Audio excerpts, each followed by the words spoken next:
Hello there, and welcome to the Sleepless Scientist, a quiet little corner of the cosmos where your thoughts can loosen, settle, and float a bit more gently than they did during the day. Tonight we're beginning a long, soft exploration into one of the oldest and strangest questions a curious mind can ask. What if the world you see is only one layer of something far larger? Before we drift too deeply into that thought, you're welcome to take a moment to dim the lights, adjust your pillow, or let a fan create a faint and steady hum in the background. If you'd like, you can also leave a comment telling me where in the world you're listening from and what time it is for you. It's always a quiet joy to see all the places these journeys reach, each one its own little coordinate in the night, and whenever you feel ready, let your attention soften, let it settle like dust in a sunbeam. We'll take our first slow step into tonight's question together. Is this reality? It's a simple question, but it has a way of echoing in the mind like a soft note that keeps ringing long after the instrument is quiet. You're here, listening to a voice, maybe lying in a familiar room, surrounded by shapes you've known for years. Everything seems ordinary, stable, sensible. But sometimes, behind that familiarity, there's a small whisper, the feeling that perhaps what we call the real world is not quite the whole picture. Perhaps we're seeing only the version made for us, the one our senses know how to interpret. Much like a painting shows only the colours the artist chose, and not the pigments that exist outside the frame, our everyday world might be just one surface, one translation of something deeper. Many traditions throughout history have wondered the same thing. In ancient stories, reality was sometimes described as a veil, thin enough for only a rare person to lift. Philosophers spoke of shadows on a cave wall, shapes that could only hint at the true forms behind them. And in our own time, even physics, that disciplined craft of equations, measurements, and observant calm, quietly suggests that what we see might not be all that exists. It's strange that such different paths lead to the same question, but perhaps that tells us something. Maybe asking, what is real, is as natural as breathing, a kind of instinct that appears whenever a mind becomes still enough to listen inward. You don't need to imagine anything extraordinary to begin exploring this idea. Think of the last time you woke from a vivid dream. One so real that for a moment you weren't quite sure which world was the dream and which one was the waking. Or think of how memories can soften over time, their edges shifting, the colours changing slightly each year, until even your own past feels like something gently rewritten. These little moments don't prove anything about the nature of reality, of course, but they show how effortlessly the mind weaves the world together. They remind us that what we experience is filtered, shaped, and interpreted long before we become aware of it. Scientists sometimes compare the mind to a radio, not a modern one with glowing screens and crisp buttons, but an old one, the kind with a turning dial that glides across different stations, picking up voices, music, static, and silence. Our perception works in much the same way. We don't receive every signal the universe broadcasts. We tune into only a thin band of it, the colours our eyes can see, the sounds our ears can hear, the sensations our skin can register. There are countless other stations around us, waves of energy, patterns of information, maybe even forms of reality that don't fit into our familiar senses. But we don't hear them, because our dial isn't tuned to those frequencies, and perhaps it isn't meant to be. Just as a radio doesn't play every broadcast at once, the human mind focuses on the one channel that helps us navigate this particular world. If you pause for a moment and allow yourself to drift into that thought, something subtle happens. The world you know doesn't become less real, but it becomes less absolute.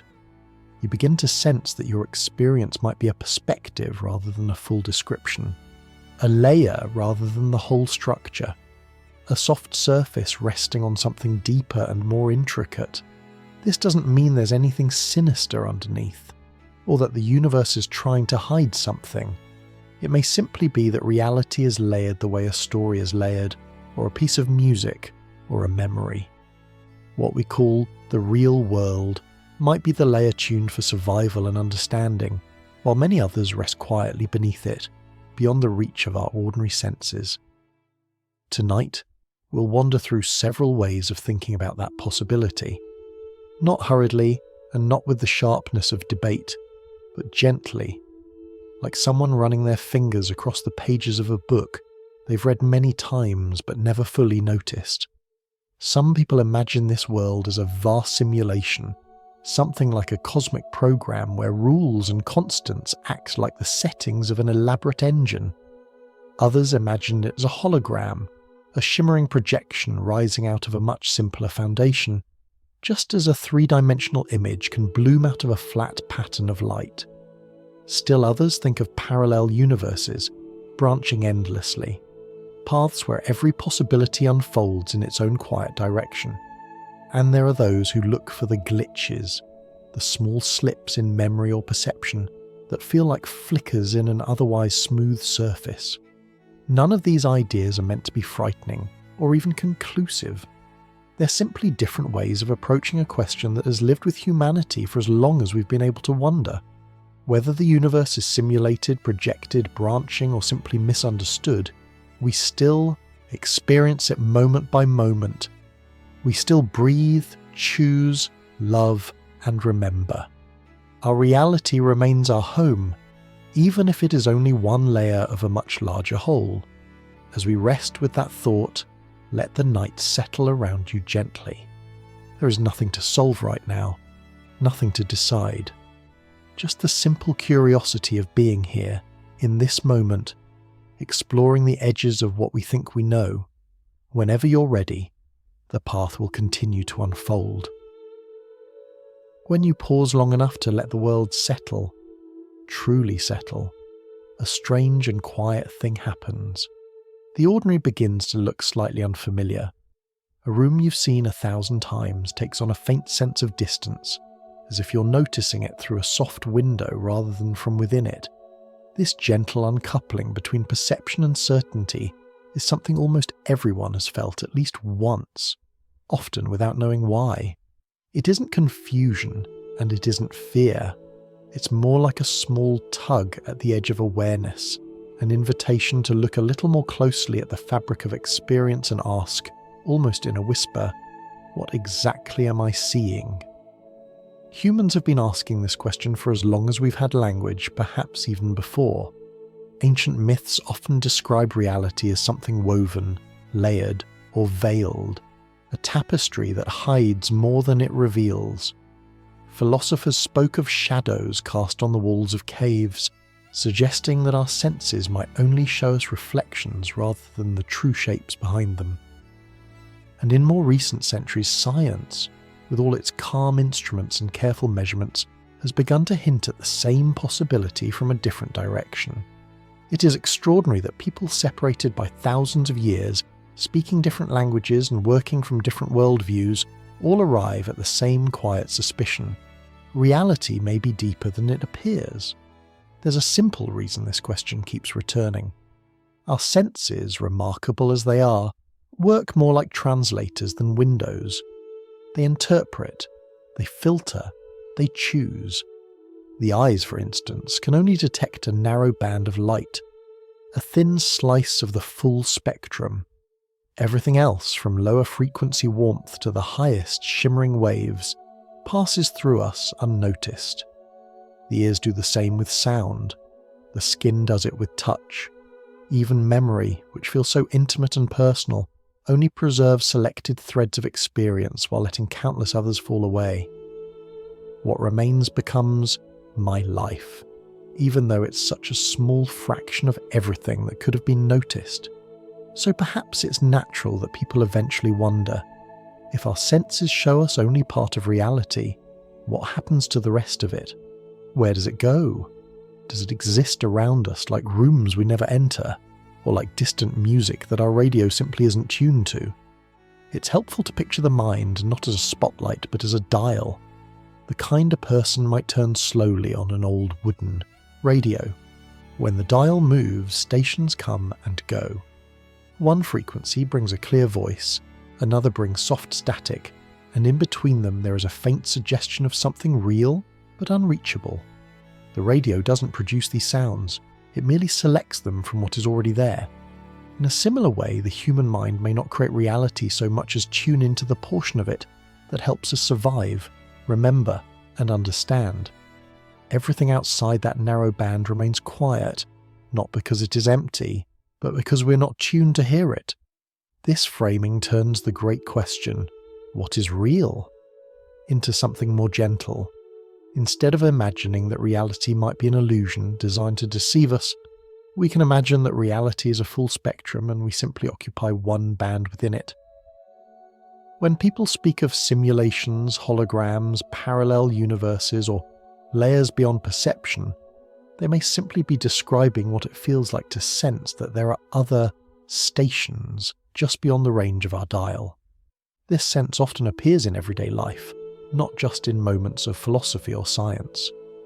A déjà vu experience, that brief shimmer of familiarity in a new situation, sometimes feels like two versions of the world sliding past each other. A vivid dream can leave you waking with the strange feeling that you've been somewhere very real, even though there is no clear map to find your way back. A sudden memory can arrive with no obvious cause, as though another version of your life drifted close enough for its echo to reach you. These moments aren't proof of anything supernatural, but they do reveal how fluid and shifting our inner experience can be. Psychologists sometimes use the term liminality to describe these in-between states, the eerie quiet of an airport late at night, the stillness of a school hallway during the holidays, or the way a familiar place can suddenly feel distant when you look at it with tired eyes. In those moments, your mind briefly steps outside its usual rhythm. The world doesn't change, your attention does. And when attention shifts, the edge of reality feels thinner, softer, almost transparent. The familiar becomes unfamiliar, not because it has altered, but because you are seeing it from a slightly different angle. Even in science, the most grounded and methodical of disciplines, many discoveries begin with a similar unsettling feeling. The sense that something about the world doesn't quite match our expectations. A beam of light divides itself like a quiet thought making two choices at once. Time moves at different speeds depending on how fast you're travelling or how close you are to something heavy. Space stretches between galaxies as though it were fabric pulled by invisible hands. These ideas, strange as they sound, come from real measurements, real experiments. But they also remind us that intuition and reality do not always match. The universe behaves like a story with more pages than the ones we have read. That mismatch between what the world seems to be and what it might truly be is one of the most human experiences. It sits at the centre of art, philosophy, physics, and dream. It's why children ask, "Why is the sky blue?" before they even understand what colour means. It's why adults stare at a sunset or an unexpected memory and feel a sudden rush of curiosity. And it's why, late at night, when the house is quiet and the world is slow just enough, the mind finally has room to wonder about the shape of the reality it inhabits. When we question reality, we're not doubting the ground beneath our feet. We're simply acknowledging that experience is deeper than the surface suggests. To ask what is real is not an act of skepticism, it is an act of noticing, a gentle turning of the dial, a slow widening of the frame, a recognition that the world we know might be only one expression of a much larger pattern. As we drift forward, the question remains beside us, calm, patient, and unhurried, inviting us to explore the layers just beyond the familiar. There is a particular kind of question that doesn't start loudly. It walks in quietly, like someone stepping into a room where you're already resting, and it sits down beside you without saying a word. Nick Bostrom's simulation hypothesis begins exactly like that. Not with alarms or dramatic claims, but with a gentle, almost mathematical whisper. If future civilizations can create realistic worlds of their own past, how likely is it that we are living in one of those created worlds rather than the original? Behind that whisper is a simple, almost playful idea. but as soon as you turn toward it, the thought deepens, widening into something far more serious, like a hallway that seems short from the outside but stretches endlessly once you step inside. Imagine, just for a moment, a far-off future where humanity, or something beyond humanity, becomes skilled enough to build a complete replay of its own history, a simulation so detailed that every person inside it feels real, thinks real thoughts, and lives real lives. It isn't a prediction, it's simply a possibility. After all, we already build miniature simulations on our own computers, little weather models, population studies, physics engines that fling particles around like children skipping stones. The only difference between our tools and the future imagined by Bostrom is scale. The idea that one day, instead of simulating clouds or continents, we might simulate entire civilizations. If such a future civilization exists, Bostrom suggests that it wouldn't create one simulation, but many. Humans make countless stories about their own past. A more advanced civilization might make countless living versions of it. If even one such civilization in the entire expanse of the universe ever reached that level, the number of simulated worlds could vastly outnumber the original world, and if the numbers become that uneven, then by sheer probability it becomes far more likely that we are in one of the many imitations rather than the single original. But probability, no matter how softly phrased, can feel cold. So let's translate this idea into something more familiar. Picture a library, an immense one, stretching out in every direction with no visible end. Somewhere in that library sits a single book, the original story of a civilization. But scattered across the shelves are thousands, maybe millions of retellings, adaptations and fresh recreations of that story. If you wandered into the library and opened a random volume, what are the odds that the book in your hands would be the original rather than one of the many copies? It doesn't diminish the book's meaning. It doesn't make its characters any less alive within their pages. It simply changes which shelf you might be standing beside. Bostrom's idea is nothing more than this. We might be living in one of the books instead of the original manuscript. This thought grows even more intriguing when we look at the way our universe behaves. Physics, at its core, is a collection of rules, beautifully consistent, stubbornly precise. The speed at which light moves, the strength of gravity, the tiny grains of space and time that seem to form the smallest increments of existence. Every one of these constants behaves like a fixed setting. They never change, never fluctuate, never rewrite themselves. They stand like the parameters of a program, the dials that were set once and then left untouched. Some physicists have noticed a strange pattern buried inside the equations they use to describe particles, a kind of self-correcting behaviour, the way certain systems naturally repair errors the same way computer code does. Instead of presenting this technically, we can imagine it as threads in a tapestry that tighten themselves if they begin to loosen, maintaining the image perfectly even when disturbed. It doesn't mean the world is literally written in code, but it is curious that the underlying patterns behave in ways we usually associate with design. Even the boundaries of our perception fit neatly into this picture. When we zoom into the very smallest distances, space becomes grainy, like the pixels of a photograph. And when we zoom outward, time and distance stretch in predictable, almost engineered ways.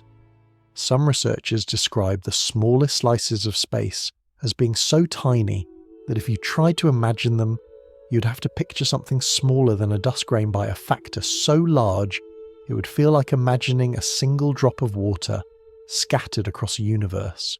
It's a size so minuscule that many scientists simply say, space comes in indivisible pieces, much like the smallest digital square in an image. These pixels of reality don't prove anything about simulations, but they fit comfortably within the metaphor. Just as a digital picture is smooth from afar and grainy up close, the universe behaves like something that only reveals its structure when you push far enough into the details. And then there is the idea of rendering, the way a computer shows only the part of a virtual world that the player is currently looking at. You don't need the mountains on the horizon until you walk closer to them. You don't need the interior of a house until you open the door. Some scientists have suggested that our universe too may not fill in certain properties until they are measured or observed. This is explained not through programming terms but through experiments that show particles hovering between possibilities until someone interacts with them. It's as though the universe waits, like a storyteller pausing before revealing the next scene. If all of this sounds strange, that's because it is meant to. Not strange in a frightening way, but in the quiet and awe-filled way of hearing a story that might be larger than you expected. The simulation idea isn't here to declare that life is artificial or meaningless. Quite the opposite. Even in a simulation, the experiences inside it are profoundly real to the beings who live them. Joy has weight. Pain leaves a mark.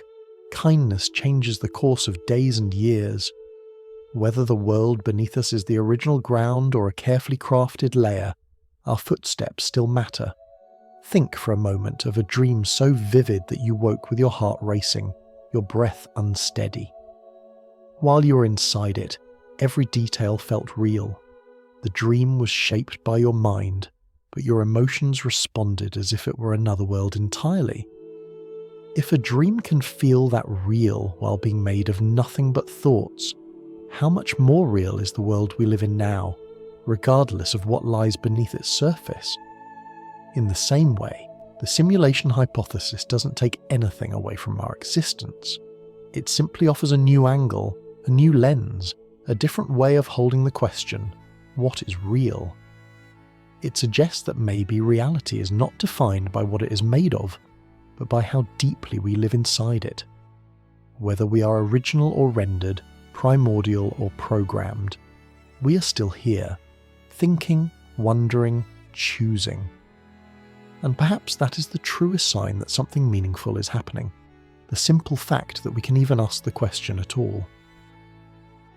There's a quiet moment in every scientific story where the world seems to pause, as if inviting us to look closely, not at the surface of things, but at the rules that allow the surface to exist at all. When we speak of the source code of the universe, we're not suggesting someone typed it line by line, but that the cosmos behaves in a way that feels guided by a deep and unwavering logic. A logic so consistent that it becomes almost poetic. A rhythm, a pattern, a script that everything follows without hesitation. Imagine standing in front of a great machine, one that hums softly with an ancient and patient energy. On its face are a few dials, just a handful, each set to a precise value. One dial adjusts the strength of gravity, another sets how quickly light can travel, another controls the tiniest unit of time and space so small that if you imagine something smaller, it would slip into nothingness. These dials never move. They don't flicker or drift. They stay exactly where they are, as if the machine were built with these settings locked in from the moment the universe began. These settings are what physicists call the fundamental constants, though in our storytelling they can be appreciated without any mathematical sharpness. They are simply the rules the universe agrees upon.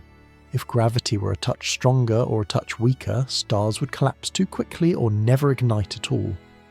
If the speed of light, think of it as the fastest whisper space can carry, were different, the ripples of energy that shape our lives would form entirely different patterns. And if the smallest grains of time and distance were not set just so, the very texture of reality would be unfamiliar, like fabric woven with threads either too thin or too thick. It's as though the universe is tuned with a remarkable gentleness. Not too much, not too little, but balanced in a way that allows galaxies, stars, oceans, trees, and human hearts to all exist at once. Some people see this balance and feel awe, others feel curiosity, some feel both. A few scientists notice something even stranger.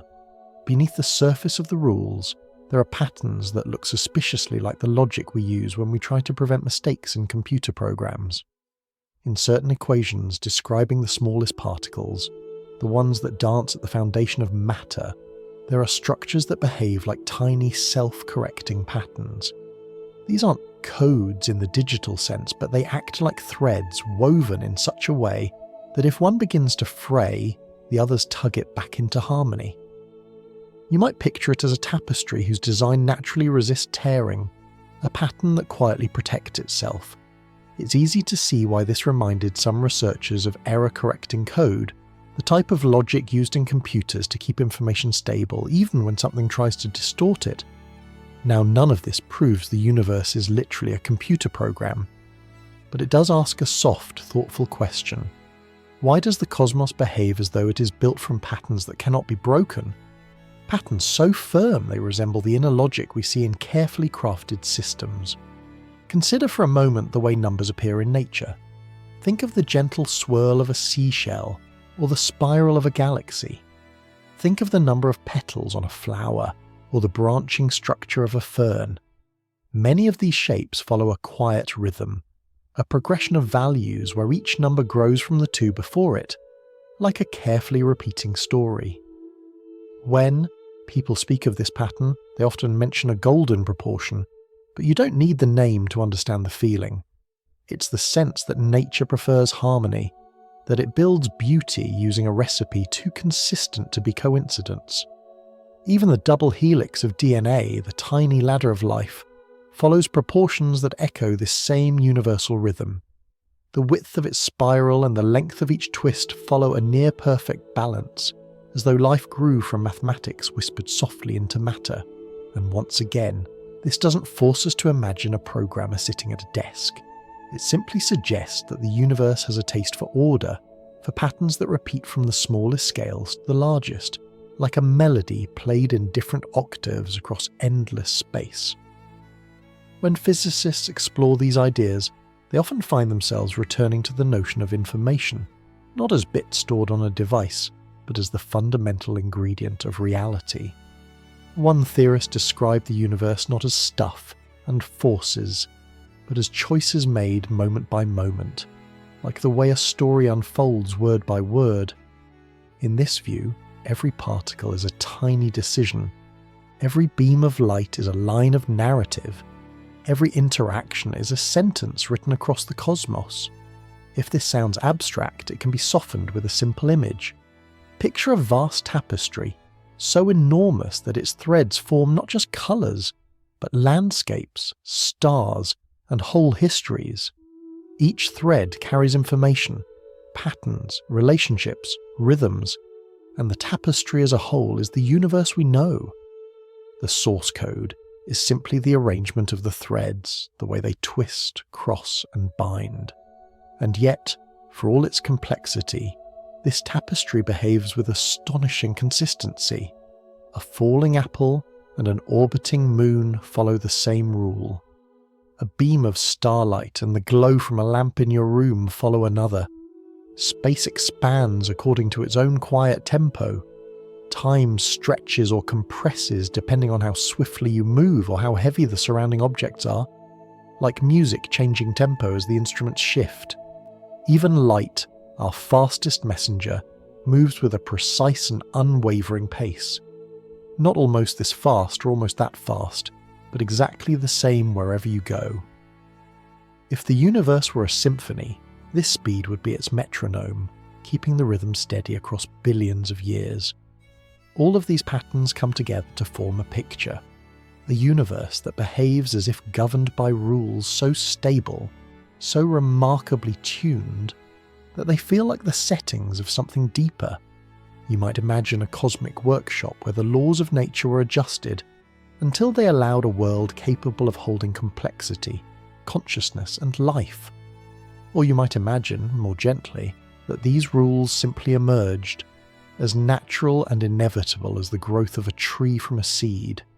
In either case, the sense of harmony remains. The strange part is not that the universe has rules, but that the rules seem so well suited to a reality rich with structure. It's the kind of suitability that makes some scientists wonder whether the universe is less like a chaotic accident and more like a story written with care. Not a story with a predetermined ending, but one with a coherent grammar, a grammar that everything, from particles to people, quietly obeys. If this truly is the source code of reality, it doesn't diminish our world. Instead, it adds a layer of wonder. The idea that behind everything we can see, behind sunlight, behind sound, behind the beating of your own heart, there may be a deeper script, written not with letters or symbols, but with relationships, patterns, and quiet rules. And perhaps, as we continue this journey, it will become clearer why these rules feel less like boundaries and more like invitations, gentle clues that the world we inhabit, no matter how familiar, may be only the beginning of a larger story. There is something quietly fascinating about the way reality appears when we look closely enough, or far enough, or simply at the right moment. Most of the time, we move through the world without questioning how it forms itself around us. A room is a room, a street is a street, and the horizon is simply where the sky decides to rest. But every so often, when attention softens and curiosity rises, it becomes possible to notice something subtle. The universe seems to reveal only what is needed when it's needed, and sometimes no more than that. It behaves in a gentle and almost familiar way, like a system that renders its details only when the observer arrives. Think about the way a foggy morning feels. When you stand still, the landscape remains a vague blur, a quiet suggestion rather than a solid place. But as you walk forward, new details emerge with each step, a fence post appearing from the mist, or a tree taking shape from what moments ago looked like a cloud. It's not that the tree wasn't there before, it's that your perspective invited its clarity. Many scientists working at the smallest scales of nature have noticed something surprisingly similar. When they probe reality down to the tiniest distances so small that imagining them is like imagining a grain of dust shrunk billions upon billions of times, the universe stops behaving like something smooth. Instead, it starts to look pixelated, as if existence were built from tiny, unbreakable pieces, no smaller and no smoother than those tiny points.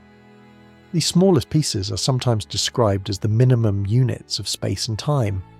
Not numbers or symbols, but concepts. The shortest moment that can exist, and the smallest area that can be meaningfully described. If someone tried to divide these units into something even smaller, reality seems to say, there is no smaller. This is the limit. It's a bit like zooming into a photograph until the image dissolves into individual squares. At a distance, it looks like a smooth landscape. Up close, it's a mosaic of tiny building blocks. The mind might expect a universe to be infinitely smooth, infinitely divisible, like cream swirling in coffee. But instead, it resembles a digital canvas under extreme magnification. This doesn't prove that reality is a simulation, of course. It could simply be how space works, textured, granular, finely woven from countless threads of the same length. But it does create an odd resonance with something extremely familiar in our own creations, the way virtual worlds appear only in the places we choose to look. In a computer-generated environment, nothing exists until the viewer's perspective demands it. If you turn your head away from a mountain in a game, the system doesn't bother drawing each rock and tree. It simply holds the idea of the mountain until you return your gaze, and only then does it fill in the details. The forest behind your character, the village miles away, the sky above. All of it springs into clarity only when required. The rest of the time, it stays in a kind of quiet potential. Quantum experiments suggest that nature sometimes behaves similarly. A particle may exist in a haze of possibilities until it is observed, at which point it chooses a definite form. In our soft narration, this isn't a cold statement about measurement, but a gentle observation. The universe appears to wait politely for us before revealing part of its story. It's the cosmic equivalent of a book whose next page appears only when you turn it. And then there is a different kind of strangeness. not at the smallest scales, but in certain events that seem to brush against our expectations in unsettling ways. People have reported objects that shift position between glances, or lights in the sky that move with a freedom that seems to disregard the usual rhythm of physics. One frequently discussed example involves objects flying through the air at speeds and angles that would flatten any known aircraft. They turn as if ignoring momentum, or hover motionless as if gravity simply forgot about them. Some theorists have compared these moments to elements in a simulation that operate on a different layer of rules. Not broken rules, but deeper ones. The way a developer might move a piece of the world around without being constrained by the physics of the game itself.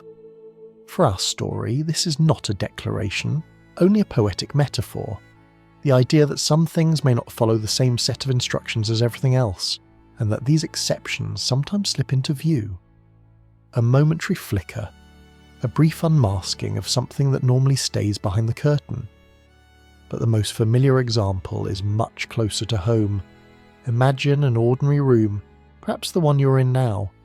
You see only the parts that are illuminated by light, only the shapes that your eyes capture and your brain interprets. But most of the room, and most of your perception, is actually filled in quietly by your mind. The brain doesn't process every detail. It sketches the world quickly, smoothly, selectively. It renders only what it believes is important.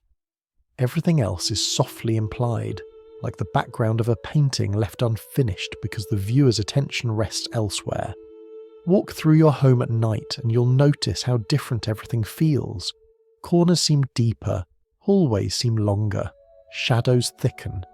Not because they have changed, but because your mind is rendering the space with a different set of priorities, conserving detail where you're not looking, filling in suggestions instead of specifics. It is the same with memories. When recalling a childhood room, you don't summon every inch of wallpaper or every scratch on the wood. You recall the idea of the room, softened and complete enough for emotional truth, but not for measurement. Memory renders what matters and leaves the rest untouched. This selective rendering isn't a flaw, it's a gentle efficiency. The mind, like the universe, may not need to fill in every detail at every moment. It focuses on what your attention reaches, letting everything else drift in comfortable simplicity until you turn to look again. And this is why the idea of a rendered universe feels so strangely natural. It matches our lived experience. It mirrors our perception. It reflects the way we navigate the world without being overwhelmed by it. Standing in this soft awareness, the universe doesn't seem mechanical or artificial.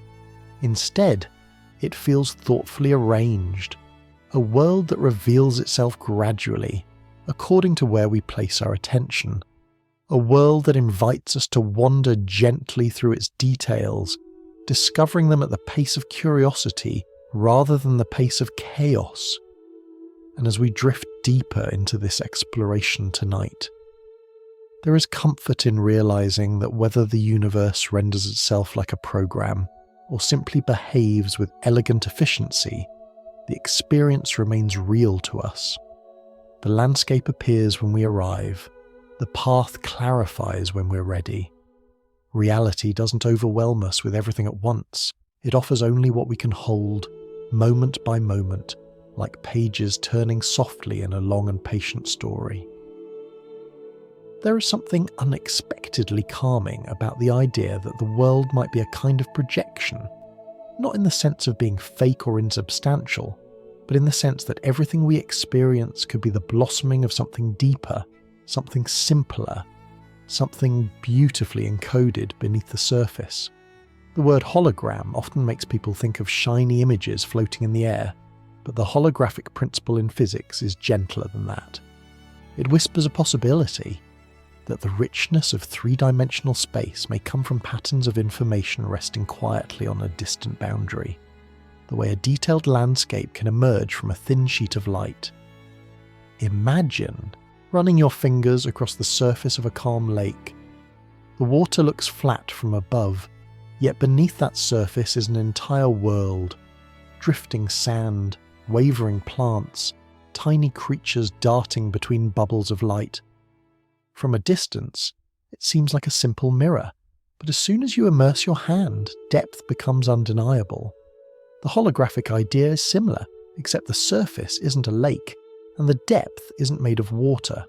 Instead, it suggests that the universe may be woven from information with our familiar space, height, width, depth, emerging from patterns that exist elsewhere, like a story blooming from an idea before the first word is even written.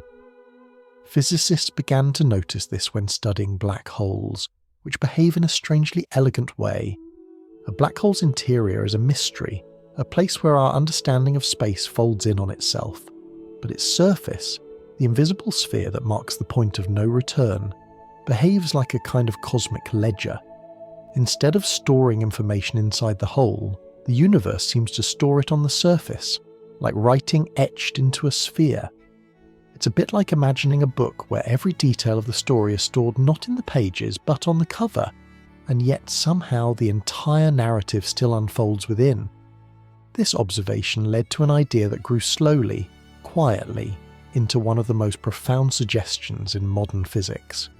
Maybe everything in the universe works this way. In a gentle sense, the world as we know it might be the three-dimensional bloom of information arranged on a two-dimensional surface far away. Not as a deception, but as a natural property of how reality expresses itself, the way a delicate pattern of light can contain the full shape of an object when illuminated correctly. One of the loveliest illustrations of this comes from holograms themselves. A hologram, the kind made with lasers and film, is astonishingly simple on the surface. To the eye, the film looks like a collection of ripples and waves, nothing like the object it represents. But when light touches it in the right way, a full three-dimensional image appears, floating with depth and shading. Now imagine something even stranger. If you take a holographic image and break it into pieces, each piece still contains the entire image, just with a little less clarity. A fragment of the whole still holds the whole. This idea echoes in the work of two thinkers, Carl Pribram, who studied the brain, and David Bohm, who studied the underlying nature of reality. In their separate fields, they found hints that both mind and universe might behave like holograms, not because they are illusions, but because they may be built from patterns that repeat and carry information in ways more subtle than our senses can detect. Pribram noticed that memories, for instance, don't seem to live in one exact spot in the brain. Instead, they behave as if they are distributed, like images inside a holographic film. Damage one part, and the memory doesn't disappear. It simply becomes slightly less sharp. This mirrors what Bohm found in physics, the possibility that the universe itself works with distributed information, woven throughout space in a way that makes every point quietly connected to every other. If you imagine the universe as a great tapestry, the holographic idea suggests that even a single thread, if interpreted correctly, could reveal the pattern of the entire cloth. A story from the transcript captures this beautifully. Imagine creating a hologram of a cup of swamp water, the kind filled with tiny drifting creatures barely visible to the naked eye. Now imagine shining the right light through this hologram. Suddenly, not only does the cup reappear in shimmering detail, but under a microscope you would still see the minuscule organisms swimming, twisting and moving in their tiny currents. They're part of the hologram too. The detail isn't lost because a hologram doesn't store images the way a photograph does. It stores patterns, interference, relationships, the dreamlike map beneath what the eye perceives. This metaphor can stretch gently into the realm of consciousness. If the universe is a hologram, then our minds might be holograms as well.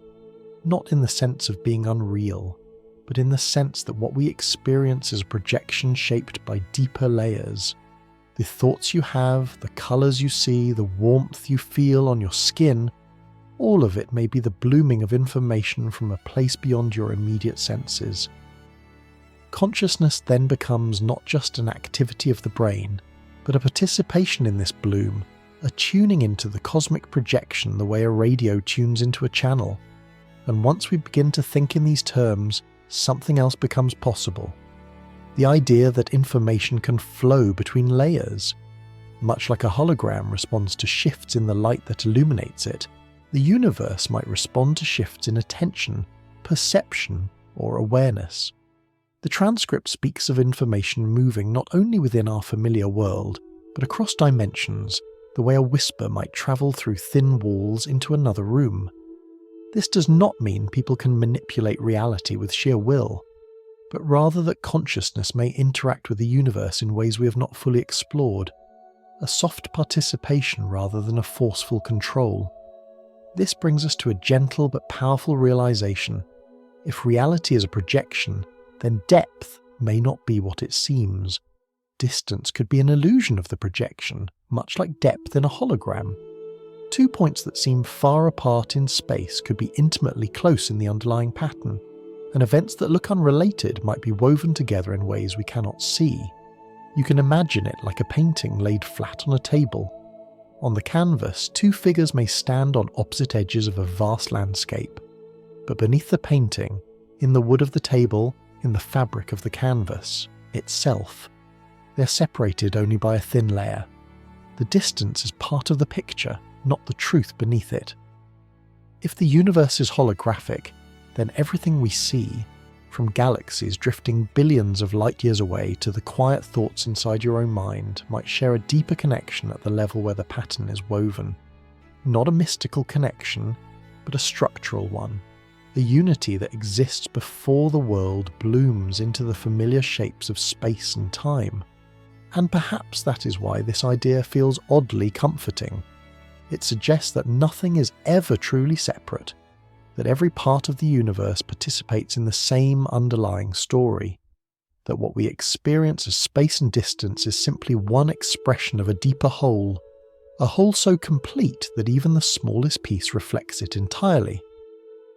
As we drift onward into night's gentle exploration, the holographic universe becomes not a puzzle to solve, but a soft perspective to hold, a reminder that beneath the world we know, there may be a quieter, more intricate layer, shimmering just out of sight. There is a quiet idea that drifts through both ancient philosophies and modern science. The idea that consciousness is not something trapped inside the brain, but something more like a field we move through, a field we tune into, much like moving a radio dial through stations in the night. When people discuss frequencies of mind, the slower rhythms of relaxed awareness, or the slightly quicker patterns of everyday thought, it can sound technical, almost clinical. But beneath that language lies something much more graceful. The mind shifting gears, softening, widening, narrowing, much like the dimming and brightening of a lantern carried through a dark landscape. You can imagine your ordinary waking consciousness as a lamp. It casts its light outward in every direction, illuminating many things at once, but not particularly well. It helps you navigate, make decisions, respond to sounds and shapes, keep track of tasks and worries. The lamp is useful, reliable, familiar. It's the state of mind you carry through your daily life. But there is another mode that the transcript called the laser. Not a sharp beam as in a laboratory, but a more metaphorical laser. A steady, focused ray of awareness that gathers itself into one continuous stream rather than scattering in every direction.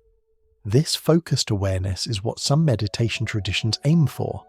It's what musicians feel when completely absorbed in their playing, or what athletes describe when time seems to slow and their senses sharpen. The brain doesn't change its structure in these moments, but its activity becomes coherent, as though the lamp has slowly transformed into something with clearer edges. For the sake of storytelling, we can think of ordinary thought patterns as small waves rippling across the surface of a pond, gentle, continuous, overlapping. But when the mind shifts into deeper awareness, the waves begin to align, forming long, smooth patterns that reflect the sky with almost mirror-like clarity.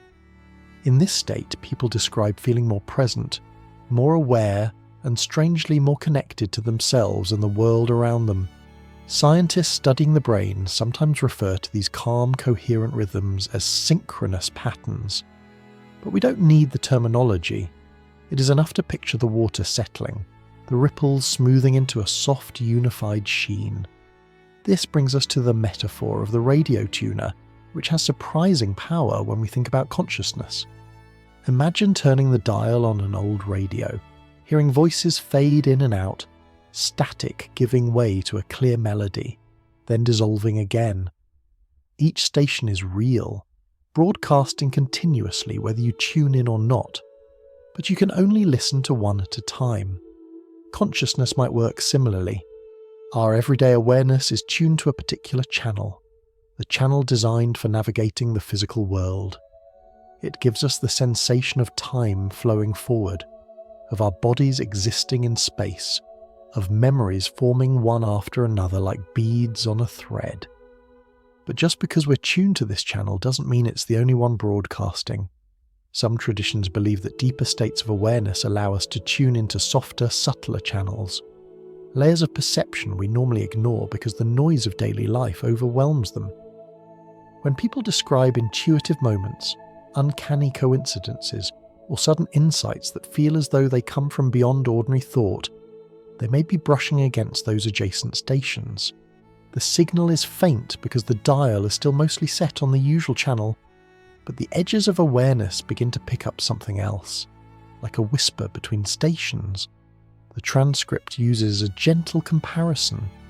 The mind in its ordinary state is like a scattered beam of light, but with the right guidance, whether through meditation, deep rest, rhythmic sounds, or simple quietude, it begins to focus, forming something more coherent. Not sharper in a stressful way, but clearer, calmer, more unified. Some people describe this shift as dropping beneath the noise. Others describe it as lifting above the chatter. Either way, it is a movement away from fragmentation toward integration. There's something else in the transcript that deserves soft reflection. The idea that consciousness may not be produced solely by the brain, but filtered by it. This is not a claim of mysticism. Many philosophers and scientists have entertained the possibility that the brain might act less like a generator of awareness and more like a receiver.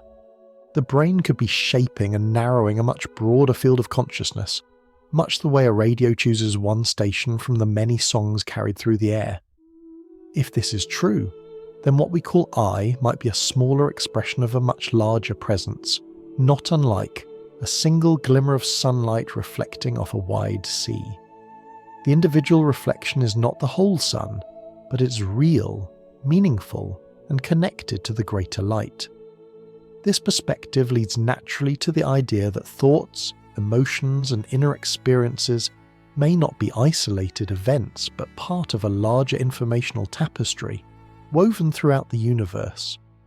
And when a mind becomes calm enough, when its inner waves align instead of scattering, it might perceive more of that tapestry.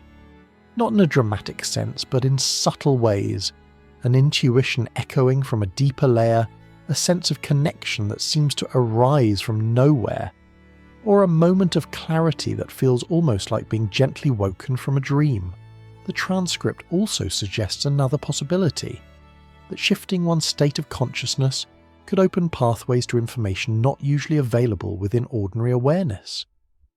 This idea has appeared in countless cultures under countless names: vision quests, mystical insight, deep meditative absorption. But modern neuroscience has observed it too. People in coherent, calm states show brain activity that resembles a tuned instrument, each region resonating gently with the next. The mind becomes more spacious. The internal chatter quiets. Awareness softens open. In this softened, spacious state, people report experiences that feel strangely universal, a sense of timelessness, a feeling of floating outside themselves, a moment when boundaries dissolve. Whether these are glimpses of other channels of reality, or simply the brain integrating itself more deeply, is still unknown. But the experiences are real to the people who have them, and they often describe them with the same metaphors: light, openness, weightlessness, connection, as though they all touch the same hidden shoreline. What's striking is that none of this requires harsh technical explanation. The metaphors are enough: a lamp becoming a laser, a radio dial finding a clearer frequency, ripples aligning on a pond, threads of thought weaving into a single gentle rhythm. These images capture the essence of something humans have always known intuitively. The mind is not fixed. It shifts. It tunes. It explores. And perhaps the most poetic implication is this: if consciousness can tune itself, then maybe reality has multiple layers designed to be discovered. Maybe different channels aren't metaphors at all, but genuine levels of perception available when the mind becomes quiet enough to hear them. As we continue tonight's journey, we will step further into that possibility. The idea that tuning the mind is not simply an inner exercise, but a way of brushing against the deeper architecture of the universe itself, one gentle frequency at a time.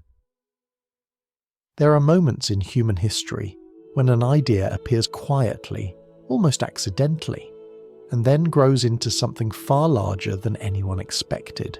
The gateway process, a name that sounds more dramatic than it intends, began not as a secretive operation or an attempt to break the boundaries of reality, but as a simple curiosity about the mind. It grew from a question many people have asked in silence: what happens to awareness when it becomes perfectly calm, perfectly synchronized, perfectly open? In the late 20th century, this curiosity led a group of researchers to explore how sound might influence consciousness.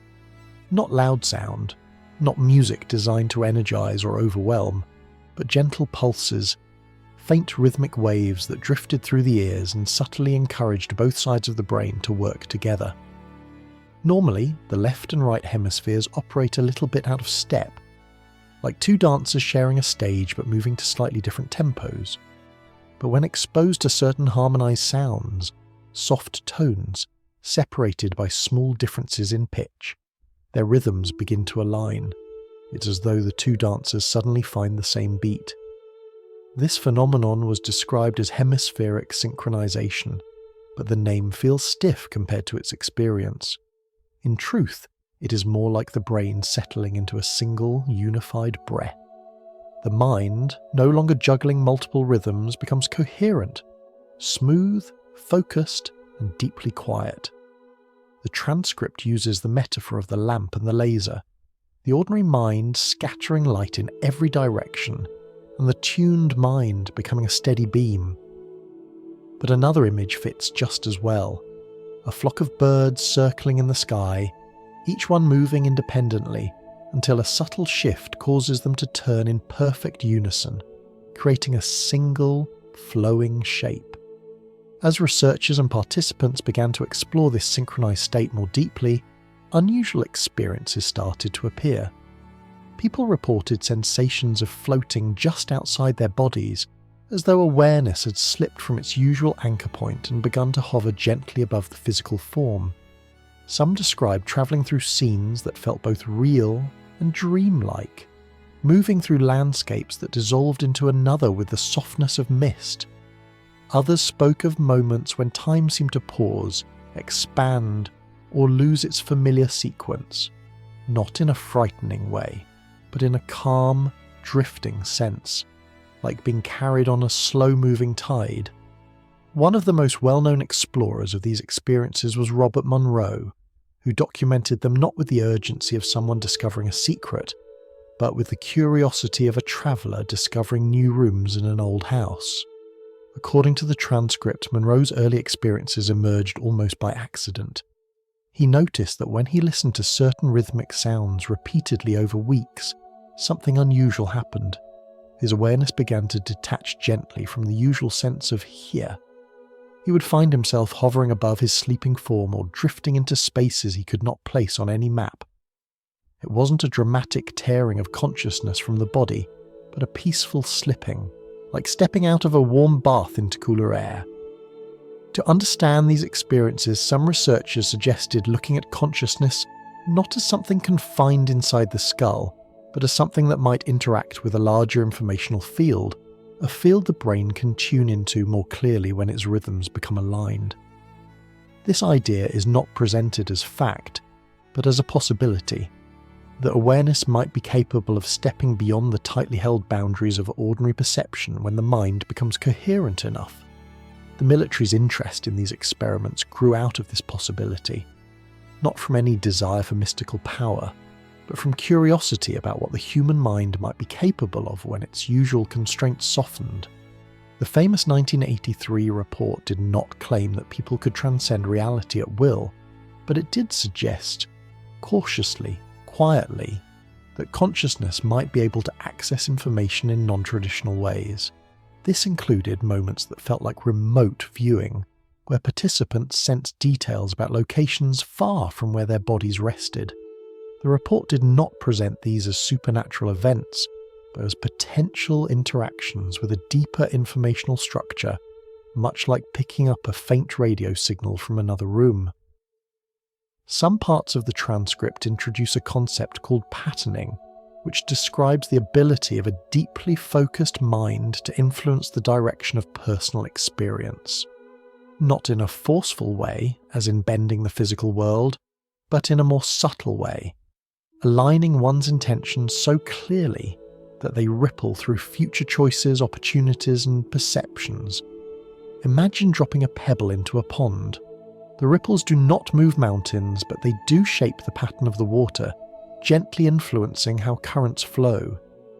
Patterning works the same way. A thought held with deep coherence may nudge reality along a slightly different path, shaping outcomes through tiny shifts that accumulate over time.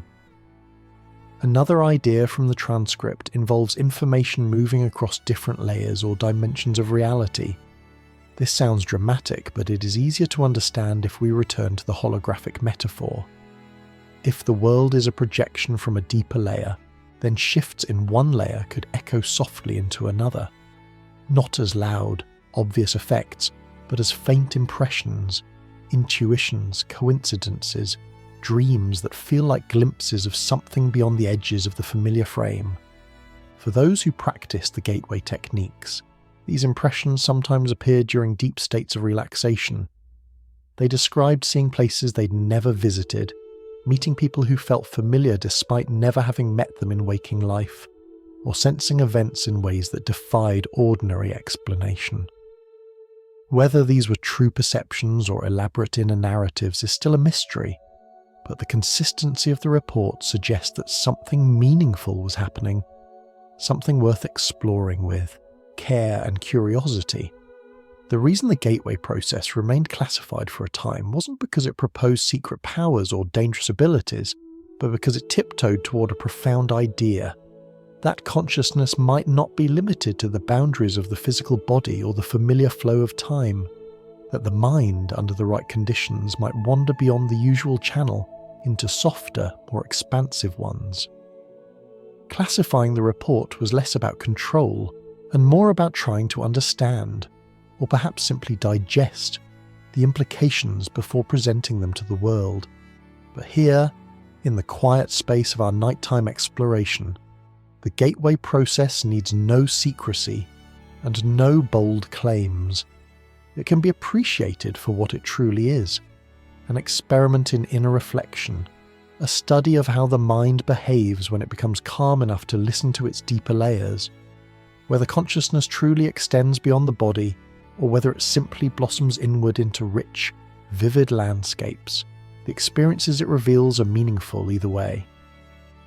What matters most is the gentle possibility at the heart of it all, that awareness may be far more flexible, more spacious, and more mysterious than we usually allow.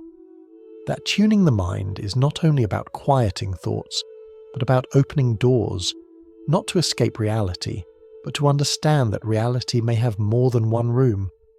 And as tonight's journey continues, this idea becomes a bridge. From consciousness as a tuner, we begin to move toward the vast landscape of parallel worlds, realities branching endlessly beside our own. each one offering another angle on the question we've been circling since the beginning. What truly is real? There is a certain kind of thought that arrives only when the night is quiet enough and the mind has loosened its grip on the day. It slips in between memories and plans, between what already happened and what might still come, and asks a very simple question. What if every path you did not take still exists somewhere, quietly unfolding without you? In everyday life, we think of choices as doors that open and close. You stand before two options, you choose one and the other fades, becoming nothing more than a phantom road in your imagination. But in the many worlds picture of reality, those phantom roads do not vanish. Instead, the universe itself is said to branch. One version of you takes one path, another version, just as detailed, just as real, takes the other. Reality does not erase the unused options, it keeps them all, gently filing each possibility into its own unfolding world. To imagine this, you might picture yourself standing at the edge of a vast forest at dusk. A single path leads into the trees, but as you walk, it splits and splits again. Each fork offers a new direction. In our normal understanding, when you choose the left trail, the right one is simply abandoned. But in the many worlds view, every time you reach a fork, the forest accepts both answers. The universe does not choose for you. It allows every version of you to continue, each one walking a slightly different trail through the same forest. It sounds like fantasy, but the idea grew from a real puzzle about the smallest things in nature. In quantum experiments, particles can behave as though they're in many states at once, like a coin spinning in the air, being both heads and tails before you catch it. Traditional explanations said that when you look, the particle chooses a state. Many worlds takes a softer but more radical view. The universe itself keeps all outcomes. You only experience one of them because your awareness branches with the event, following one path while other versions of you follow the others. Instead of thinking of a particle as indecisive, it becomes easier to imagine the universe as being generous. It keeps its options open as long as it can, holding all possible futures at once like reflections trembling on the surface of a still lake. The moment a decision happens, a measurement, a choice, a small event, is like a stone dropped into the water. The reflections separate, each one following its own ripples, each one becoming its own complete scene. Philip K. Dick, the writer who spoke often of shifting realities, seemed to sense this in his own way. He described experiences where time felt layered, where one present moment overlapped with another, as if two different versions of history were trying to occupy the same frame.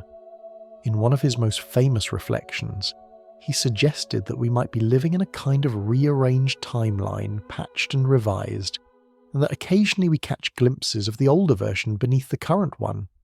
Taken as science, this is speculation. Taken as poetry, it is a beautiful way of describing how many worlds might feel from the inside.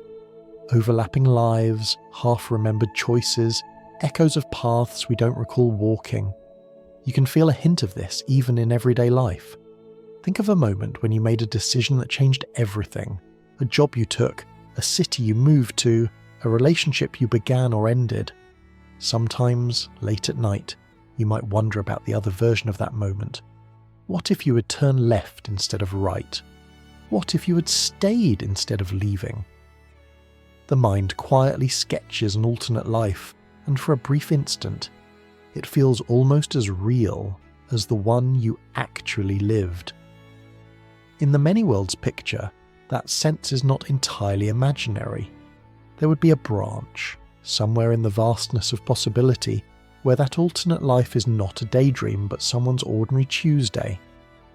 Of course, from your perspective, you only ever feel one thread at a time. You do not wake up in the morning and remember all of your other lives like pages in a scrapbook. Your awareness is aligned with a single trail through the forest. The other trails might be just a hair's breadth away, separated not by miles but by an invisible turn in the path of reality itself. You might walk beside a version of yourself who made a different choice, close enough that, if reality were a little thinner, you could see each other's footsteps reflected in a mirrored pool beside the path. Superposition, that strange word used in quantum physics, can be softened into this image. The universe, before a decision, is like a forest filled with potential trails, all faintly drawn in the mist. After a decision, those trails become distinct. You take one, and other versions of you take the others. The options do not disappear, they simply separate into different stories. This idea also reframes coincidence in a gentle way. When something unlikely happens, meeting the right person at a strange moment, surviving a danger by a narrow margin, stumbling into an opportunity you never planned for. The many worlds view suggests that you have followed a path among countless others where events lined up in just this way. Somewhere, in another branch, the meeting did not happen. In another, the opportunity passed by unnoticed. In yet another, your day unfolded utterly differently. You do not need this perspective to feel gratitude or wonder, but it adds a quiet dimension to both. It suggests that every moment is one branch among many, and that the version you inhabit is precious precisely because it is one of countless possibilities. The image of mirrored lakes is helpful here. Stand at the edge of a still pond and you will see one reflection of yourself. But imagine, just for a moment, that there are many ponds, each angled slightly differently, each reflecting you under slightly different light. You cannot see them all at once from where you stand, yet each reflection is as real as the one before you. Many Worlds invites us to think of reality in much the same way. For some, this idea can feel disorienting. It suggests that there are other yous who made choices you will never remember, living lives you will never know. But there is a soft way to hold it. Rather than seeing these other selves as strangers, you might think of them as variations on a theme, different melodies woven from the same underlying notes. They are not competitors, they are siblings in the great family of possibility. And perhaps the most comforting part is this. Even in a universe that branches endlessly, your experience remains unique. No other version of you has lived exactly the sequence of moments you are living right now, in this room, listening to these words. Your path through the forest is still yours. The fact that other paths exist does not make yours less real. If anything, it makes it shimmer a little more brightly, like a single firefly drifting through a vast and quiet night. As we let this image settle, the many worlds idea becomes less a theory to prove and more a lens to gaze through. It doesn't demand belief. It simply offers a way of imagining reality as wider, richer, and more generous than the single line we usually picture. A universe that, when faced with a crossroads, doesn't choose one direction and discard the rest, but gently allows every trail to be walked, every story to be told, every possibility to have its forest.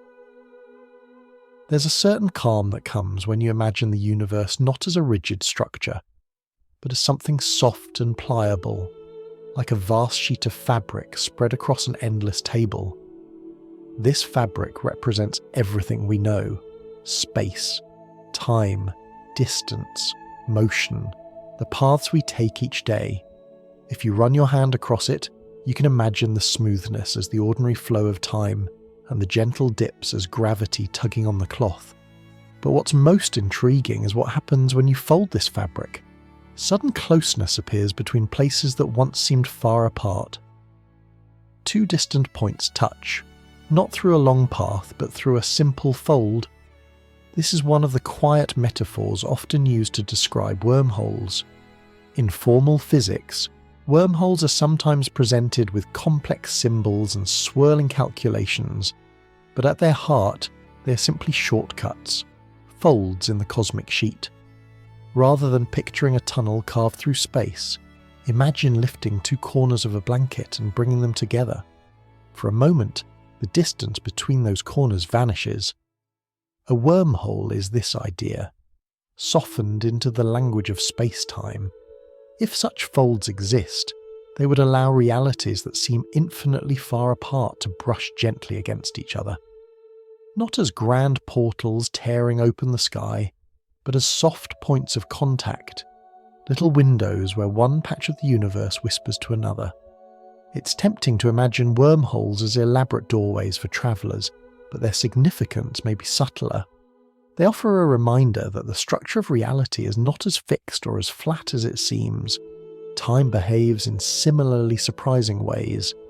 Instead of being a single, unwavering river, time can stretch and squeeze depending on how quickly someone moves, or how closely they pass to something incredibly heavy.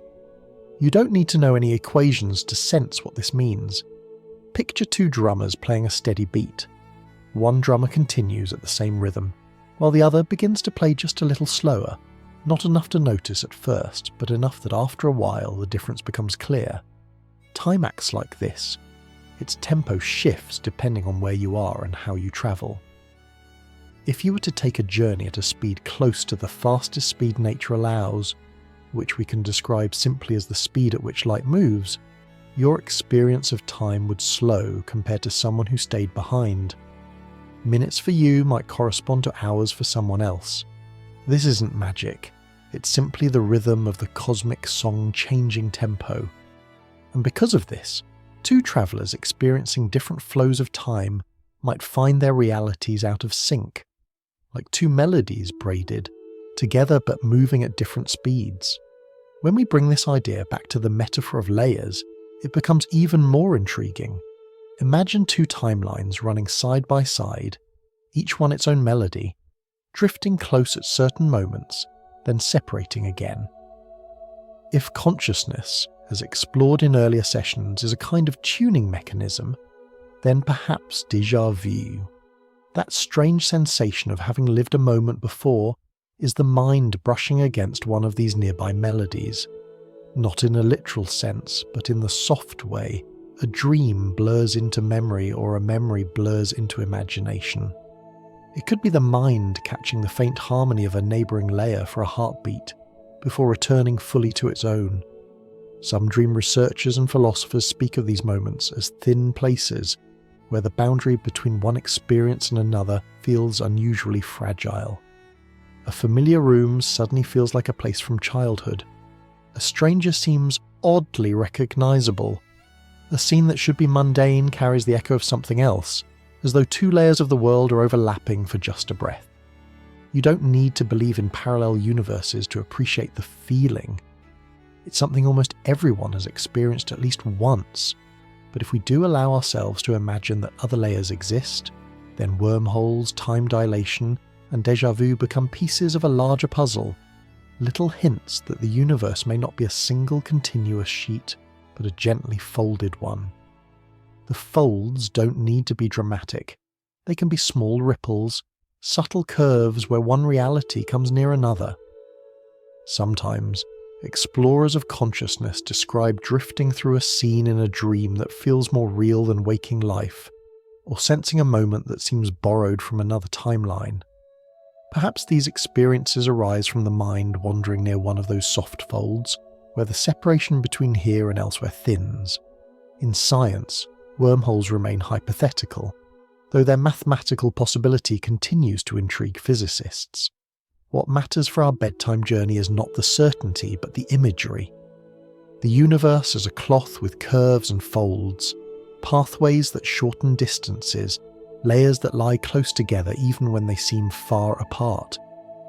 These metaphors give shape to the feeling that reality might contain shortcuts and overlaps, windows through which glimpses of other possibilities slip quietly into our awareness. For instance, consider a moment from your life when time seemed to behave unusually. Maybe during a moment of danger, everything slowed down, each detail becoming sharp and clear. Or perhaps during a joyful moment, time sped up, hours passing in what felt like minutes. These everyday experiences of time's elasticity echo the much larger cosmic truth. Time is not rigid. It stretches and contracts with context. It might even behave differently in different layers of reality, with each layer following its own tempo, some fast, some slow, some running parallel but slightly out of sync. If wormholes represent spatial shortcuts, then déjà vu and intuitive moments might be temporal counterparts, quiet glances across timelines, not literal travel, but gentle resonance, like two strings of a harp vibrating together from a single touch. There is a story told in physics lectures about two ants walking on opposite sides of a thin sheet of paper. From their perspective, they seem infinitely far apart. But if the paper is folded, the ants find themselves suddenly side by side. This is the essence of dimensional thinking. Separation in one perspective becomes closeness in another. And when applied to consciousness, it creates a tender idea that the choices we didn't make and the lives we didn't live may not be gone completely. They may simply be walking on the other side of the folded paper, close enough that sometimes, when the fabric bends in just the right way, we feel their presence as a whisper. As our attention softens into this imagery, reality begins to seem less like a rigid structure and more like a living, breathing fabric. A fabric that stretches and folds, carrying within it countless melodies of time, countless trails of possibility, countless versions of the world running side by side, wormholes, time dilation, overlapping impressions. These are all gentle invitations to imagine a universe with more texture than we can see. And as tonight's journey continues, this understanding forms a quiet bridge to the next landscape. The subtle flickers and strange memories that appear when the layers slip, just for a moment, revealing the fragile seams in the cloth of reality.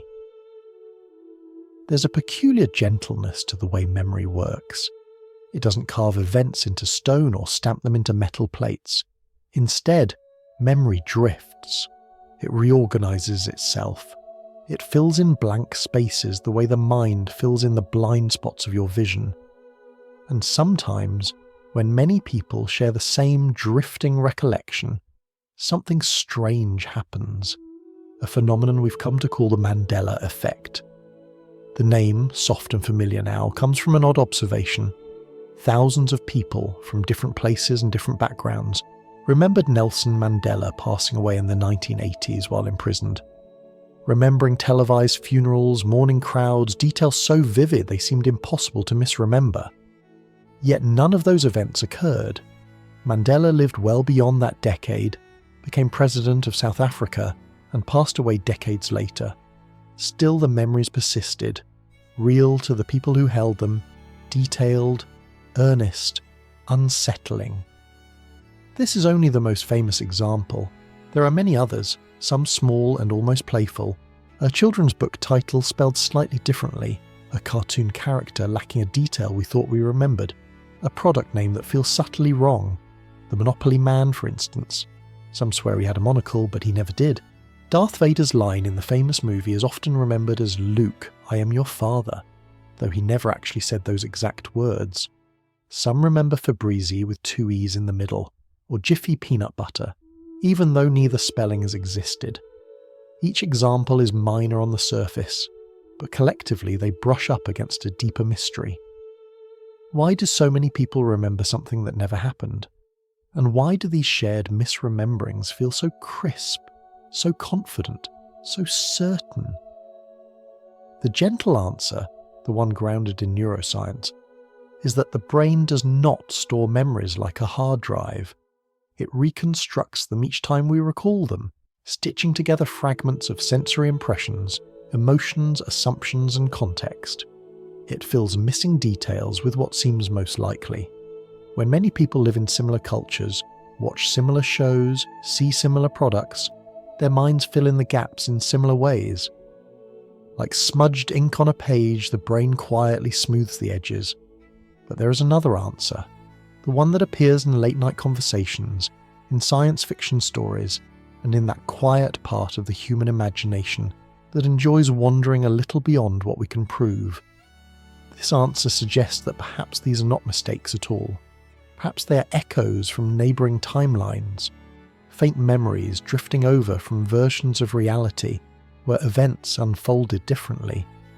If the universe truly branches with every choice, every possibility, every variation, then perhaps some of these branches lie close enough to ours that their memories bleed through in subtle ways.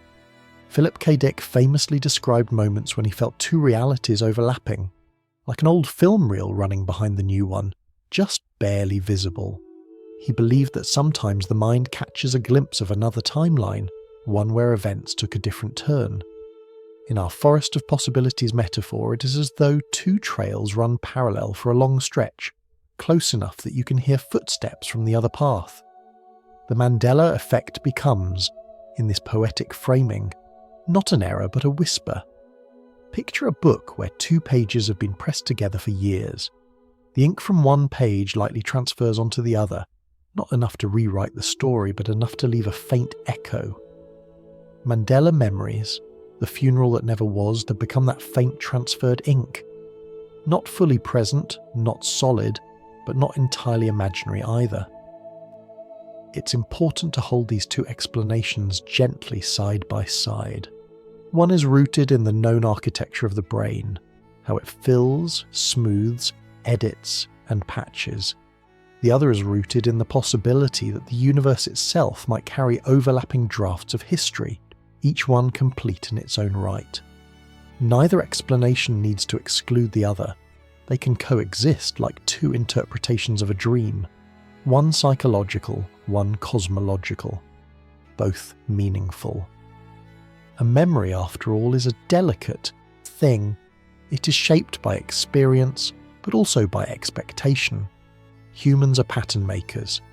When we see a series of letters or structures that should follow a familiar template, the mind quietly adjusts them into forms that feel more right.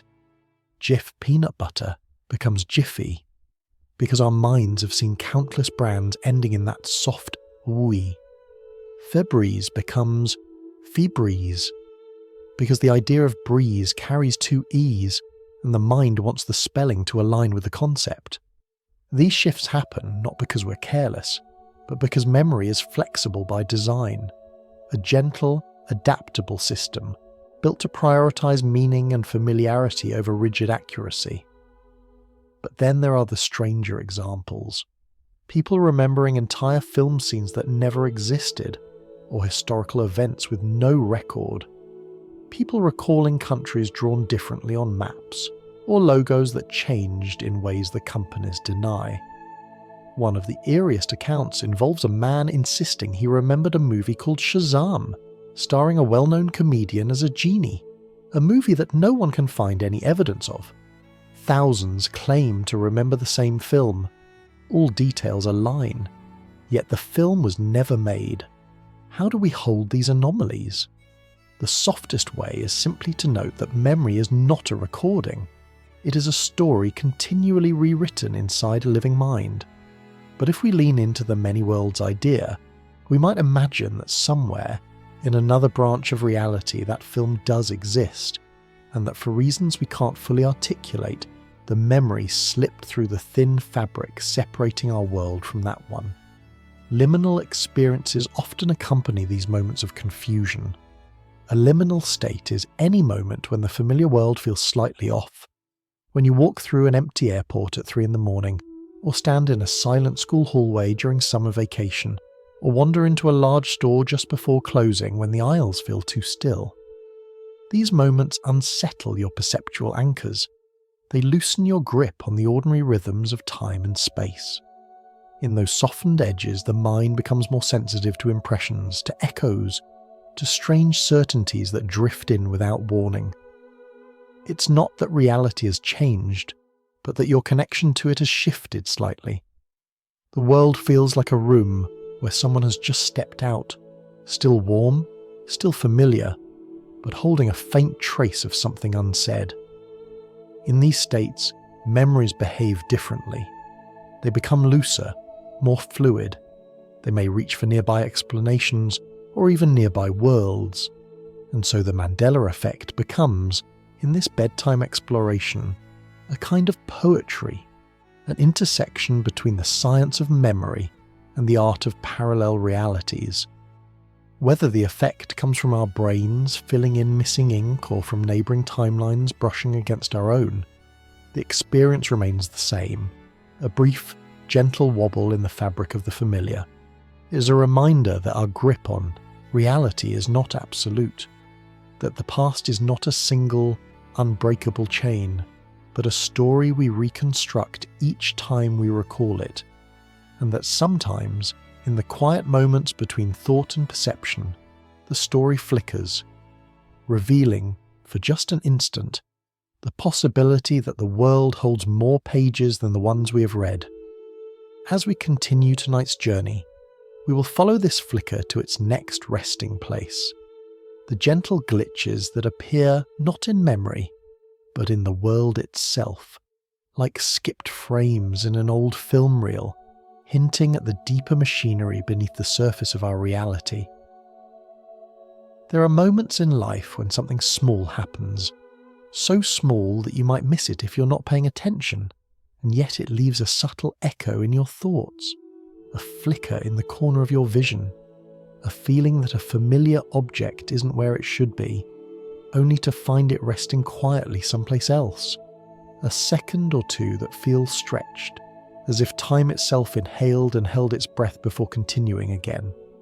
These moments are often called glitches, borrowing the gentle language of computers to describe the odd little hiccups in the world around us. But behind that word lies something softer and more mysterious, an invitation to notice how delicate our experience of reality really is. Take déjà vu, for instance. Nearly everyone has felt it, that strange, light-headed moment when a scene feels uncannily familiar, as though you've lived it before. The transcript described déjà vu as a kind of patching, the universe briefly updating itself while your mind notices the seams. Of course, the scientific explanation is more grounded. Neuroscientists think déjà vu arises from a tiny misfire in the brain's memory system, where a new moment slips into the channel normally reserved for old experiences. But the sensation itself feels richer and more poetic. It's like catching sight of your reflection a heartbeat before you realise the mirror is there. Imagine walking down a street you've never visited and suddenly feeling that every storefront, every shadow, every voice sounds as if you've been here before. The colours feel older than the moment. The air seems heavy with a memory you can't place.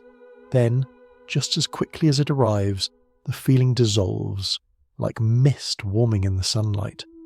Whether this sensation arises from brain wiring or from something deeper, a faint brush against another layer of reality, the experience remains the same, a brief trembling at the edges of the familiar. Another kind of glitch happens in moments of danger or shock. People often describe time stretching, unfolding itself more slowly than usual. In accidents or near accidents, the world sharpens. Details become crystalline, the angle of falling objects, the sound of breath inside your chest, the way your heartbeat seems to echo through the ribs. Some scientists explain this as the brain recording memories more efficiently in urgent moments, creating the illusion that things are happening in slow motion. But from the inside, it feels like time itself has shifted into a different rhythm, the slowest verse in a cosmic song. One pilot once described a lightning strike near his aircraft. For a split moment, the world seemed to freeze. The flash didn't feel like an instant. It felt elongated, as though he were looking through a stretched window of time. Nothing supernatural happened. It was just his perception reacting to an extreme moment. But these distortions remind us that time isn't always the steady river we imagine. Sometimes it becomes a pool that ripples at its own pace, letting the mind dip into slower or faster currents without warning. Then there are the glitches that come not from the mind, but from the eyes, or rather, from the quiet shortcuts our brains take while processing visual information. Each of us has a blind spot in our vision where the optic nerve meets the eye, creating a small hole that the brain fills seamlessly with surrounding detail. Most people never notice it. Sometimes you can catch it by closing one eye and staring at a certain pattern, But in everyday life, the brain patches the gaps so smoothly that we accept the illusion as truth. This is a reminder, delivered without any drama, that our perception is already part reconstruction, part real-time rendering, part gentle guesswork. Motion adds another layer to this unseen artistry. When something moves across your field of vision, your brain predicts where it will be a moment later, filling in the movement so fluidly that you rarely notice the gaps between frames of perception. This motion prediction usually works beautifully, but occasionally it stumbles, like skipping a frame in an old film reel. You might misjudge the movement of a ball or think you saw someone pass behind you only to turn and find no one there. These flickers are glitches only in the sense that they reveal the invisible machinery of perception, the constant stitching and smoothing that allows us to experience the world as continuous. Sometimes glitches appear in technology too. Cameras can reveal odd moments that our eyes gloss over, objects that seem to flicker between positions in consecutive frames, shadows that move strangely, lights that blink faster than the eye can track. We don't notice these irregularities because the brain edits them out. But a camera, indifferent to expectation, records them. This doesn't mean reality is malfunctioning. It simply shows that our minds work with a limited frame rate, sampling the world rather than capturing it in perfect continuity. Even stranger are the anomalies people report in the sky, objects moving with sudden, impossible acceleration or hovering without any visible support. Traditional aircraft follow the rules of momentum, but these unusual movements seem to ignore them, as though operating under a different set of instructions entirely. Some theorists playfully suggest these could be program-level objects, not bound by the physics of our everyday layer. Others prefer more grounded explanations, misinterpretation of distant lights, atmospheric effects, or classified technology. Whatever the truth, the feeling created by these sightings is the same. The sense that reality can surprise us, that it may contain functions we don't fully understand. But perhaps the most intriguing glitch is the subtle sense that sometimes the world updates itself between blinks. A small object on your desk feels misaligned by a few degrees. A door you remember closing is slightly ajar. You reach for your keys only to find them somewhere else entirely, with no memory of moving them. Most of these moments can be explained by distraction, habit, or forgetfulness. Yet when they accumulate, they create an impression, a soft suspicion that the world may be updating details in the background while we're not looking, similar to how a program refreshes unseen elements before revealing them on the screen. Of course, we don't need literal software to understand this. The universe is constantly changing, and our attention can't capture every shift. But framing these moments as glitches offers a poetic lens. It allows us to see the fragility of perception, the delicate balance between what we observe and what we assume, between the outer world and the inner narrative we use to interpret it. These flickers, whether born from neuroscience or the laws of physics, serve as gentle reminders that reality is not as rigid as it appears. It breathes, it shifts, it occasionally stutters, and in those stutters we glimpse the space between worlds, not different universes necessarily, but different layers of perception, different modes of seeing, different rhythms of time. Glitches are less about the universe making mistakes and more about us noticing the seams. In a well-made quilt, the seams are hidden, but if you run your fingers along the fabric long enough, you might find a slight ridge, a place where two pieces meet, not a flaw. Just a reminder that the quilt is constructed. Our experiences of reality carry similar ridges, small signals that our perception is stitched together moment by moment. And so, when we think of glitches tonight, let them be soft interruptions, moments when the veil between the familiar and the mysterious thins just enough for us to notice. They don't demand answers. They simply ask us to pay attention, to appreciate how delicate and beautifully composed our experience of the world truly is. As we continue drifting through this exploration, these subtle flickers guide us naturally to the next landscape, the liminal spaces where reality feels thinner, quieter, and strangely in between, like the soft pause between breaths. There is a certain kind of place that feels different the moment you step into it. A place that seems to exist just slightly outside the familiar rhythm of reality. These are the liminal spaces of the world, the in-between rooms where time grows quiet and the edges of the ordinary become soft and uncertain. You've likely been in one without realising it. An empty airport at 3 a.m, silent except for distant echoes of mechanical sighs. A school hallway during summer break, its lockers reflecting a pale, lonely glow. A hotel corridor late at night, lit by bulbs that hum softly in a way that makes the air feel both heavy and hollow. These places carry a strange stillness, as though they are waiting for something to begin, or perhaps waiting for someone to notice that they are not quite anchored to the rest of the world. Liminal spaces sit on the border between one thing and another.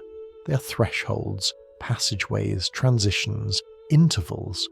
A stairwell is neither one floor nor the next. A parking garage is neither outdoors nor indoors. A long empty office building at dusk feels neither alive nor abandoned. The mind doesn't know how to categorize these spaces easily, and because of that our sense of reality loosens just a bit. Like a hallway in a dream, they feel familiar but somehow incomplete, missing the subtle cues that make a place feel fully real. Conversation, footfalls, warmth, the quiet presence of other lives. If the world is a tapestry woven from meaning, then liminal spaces are the threads that connect patterns rather than forming pictures of their own. They are necessary, but they feel like pauses, the moments between scenes where the story hesitates, catching its breath before continuing, and in these pauses the mind becomes sensitive. We notice small details we usually ignore, the way fluorescent lights flicker in long, shallow pulses, the way a wall seems to stretch slightly farther than expected, the faint echo that feels a fraction of a second too slow, as though bouncing off something very far away. Some people find these spaces eerie, others find them peaceful, but almost everyone feels something. That feeling is the signature of liminality, the sense of stepping out of the main narrative of reality and into a side corridor where the usual rules bend. It isn't frightening, but it is uncanny, like waking from a dream and not being sure for a few heartbeats which world you belong to. In stories about simulations and rendered worlds, liminal spaces often appear as the unrendered corners, the transitional zones where the system doesn't bother filling in too many details because no one is meant to linger there.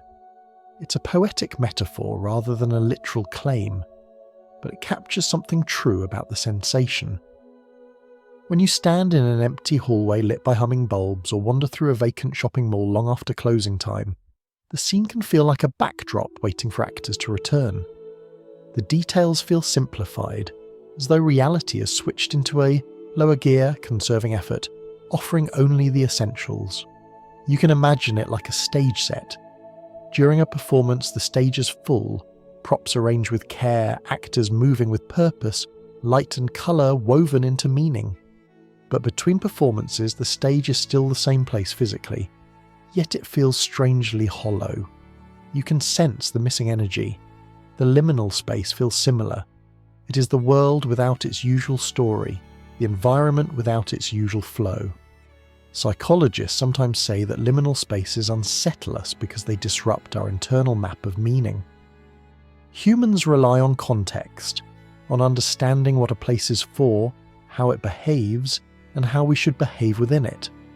A park filled with children laughing feels alive. The same park at midnight, empty and windswept, feels like a dream. A school hallway is meant to be full of voices and movement. When it is silent, the silence feels louder than any sound. The place is the same, yet everything has changed. In these in-between states, time behaves strangely as well. Minutes feel longer, memories feel closer, as though the past draws near. Sometimes you feel as if you could walk into another version of your own life simply by turning the wrong corner. This sensation arises not from supernatural forces, but from the mind's openness when familiar cues vanish. Without the usual anchors, people, noise, routine, our awareness extends, drifting into spaces it normally ignores. The past and present seem to overlap, much like two pages pressed together in a book, each leaving a faint impression on the other. This sensitivity makes liminal spaces fertile ground for déjà vu, for subtle shifts in perception, for the unsettling feeling that someone has just left the room or is about to arrive. Even dreams reflect this. Many dreams take place in corridors, staircases, lobbies, airports, spaces designed for passage rather than dwelling. It's as though the dream mind prefers these undefined zones because they allow narrative to emerge fluidly. The boundaries are looser. The meaning is not fixed. Anything can happen. In some interpretations of simulated or layered realities, liminal spaces are described as buffer zones, places where the world holds itself lightly, offering just enough detail to remain familiar but not enough to feel anchored. Again, this isn't a claim that the world is literally running on incomplete rendering. It is a metaphor that captures the uncanny feeling these places evoke. They remind us that reality, as we perceive it, is a collaboration between the outside world and our inner expectations. Remove the expectations, and the world feels thinner, softer, more ambiguous. Backrooms imagery. Those endless yellow hallways that seem to stretch into infinity, takes this idea to an extreme. The backrooms are fictional, a dreamlike labyrinth of liminal architecture with no purpose other than transition. But the reason people find the concept compelling is because it echoes something real. The sensation of wandering into a place that seems to exist outside the normal rules of space, a place where orientation dissolves and only the atmosphere remains. To walk through a liminal space is to experience the world without the usual narrative. It's like hearing the orchestra warm up before the symphony begins. All the pieces are present, but the music has not yet settled into its familiar form. The beauty of these spaces is that they reveal how much of reality is shaped not by the environment itself, but by the human presence that animates it. Without people, without motion, without meaning, places become shells, eerily beautiful in their emptiness, suspended between what they were and what they will be. And perhaps that is why liminal spaces fit so naturally into our exploration of illusions and layered realities. They feel like glimpses of the world between worlds, not because of physics, but because of perception. They show us that reality has seams, pauses, moments where the stitching is visible. They allow us to feel the fragility and fluidity of the world we inhabit, reminding us that much of what feels solid is actually a dance between observation and expectation. As we let this feeling settle, we drift gently toward the broader meaning of illusion itself, toward questions not about what the universe is made of, but about what it means to live inside a world that might be only one layer of something larger.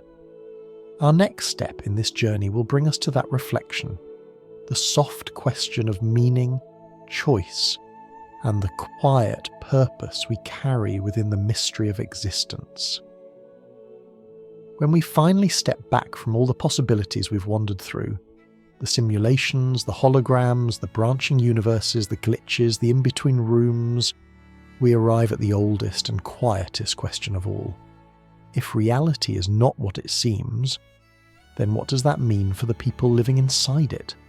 It's a question that doesn't demand an answer.